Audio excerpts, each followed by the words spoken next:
Every home tells a story. Some remind us of family dinners, porch swings, or the smell of pie cooling on the windowsill. But a handful of houses, they did more than that. They changed the way America itself looked and lived.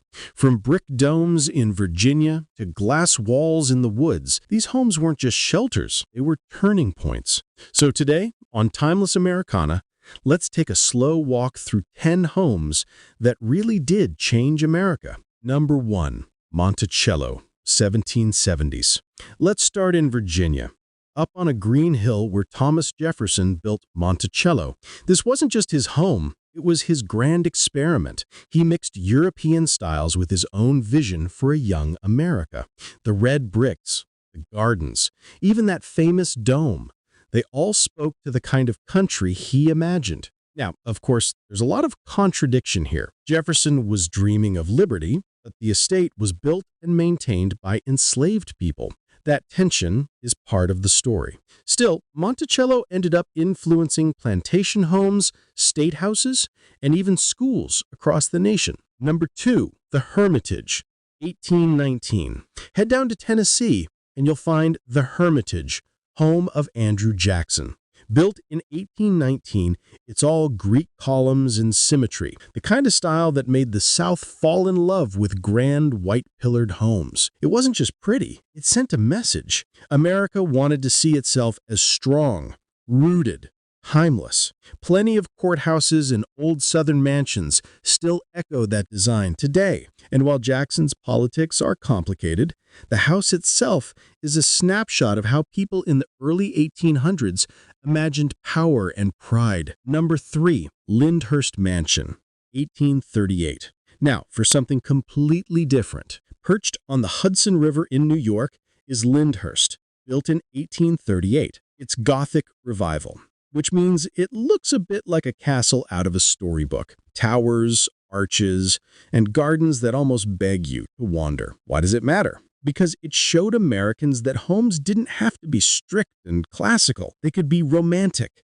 whimsical, even a little mysterious. Lyndhurst opened the door for all those Victorian houses with gingerbread trim we still see in small towns. Number 4, the Tenement Museum House, 1863. Every home that changed America wasn't grand. Some were barely big enough to hold a family. In New York City, millions of immigrants packed into narrow tenements. The one on Orchard Street, built in 1863, is now a museum. Inside, the rooms are small, dark, crowded. You can almost hear the echoes. Children crying, mothers cooking, men leaving before dawn for work. These homes weren't glamorous, but they were the beating heart of industrial America. They sheltered the labor force that built the cities we know today. Number 5, the Gamble House, 1908. By the early 1900s, people were tired of overly ornate houses.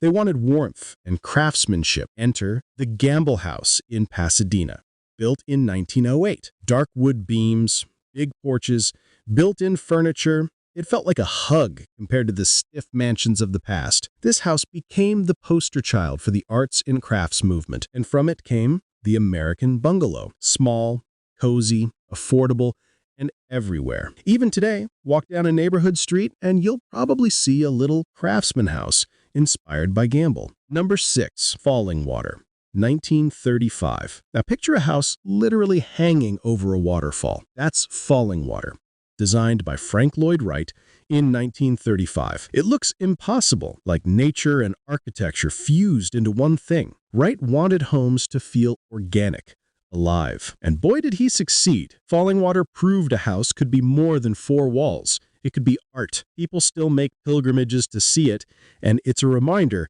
that sometimes architecture can make your jaw drop. Levittown houses, 1947. After World War II, the American dream shifted. Soldiers came home, families grew, and the nation needed houses fast. The Levitt family delivered. In 1947, they rolled out Levittown on Long Island with rows and rows of nearly identical houses. Simple, affordable, ready to move in. It was suburbia's big bang. For many families, it was the first taste of stability. But Levittown also revealed the downsides of sameness and segregation. Still, You can't tell the story of post-war America without those little Cape Cod houses with white fences. Number 8. The Glass House, 1949. Over in Connecticut, Philip Johnson built what looks more like a sculpture than a house. The Glass House, finished in 1949, is just that, 4 walls of glass. No hiding, no cozy corners. It was shocking at the time, but it got people talking. It wasn't meant for everyone,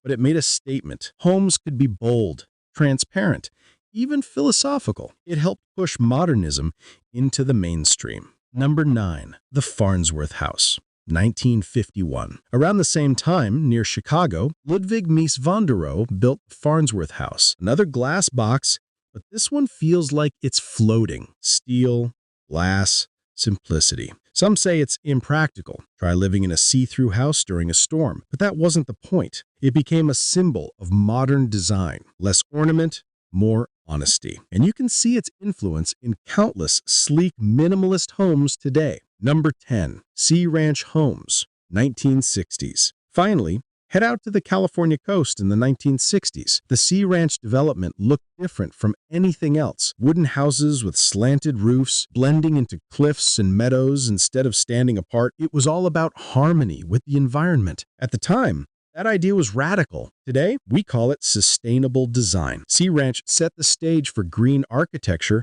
long before it was popular. So there you have it. From Jefferson's brick dome to glass boxes in the woods, these 10 homes didn't just house people. They shaped the way America dreamed about living. Which one would you choose? The cozy bungalow? The daring glass house? Or maybe the cliffside retreat? Drop your thoughts in the comments. And if you enjoyed this walk through history, don't forget to like, share, and subscribe to Timeless Americana for more stories like this.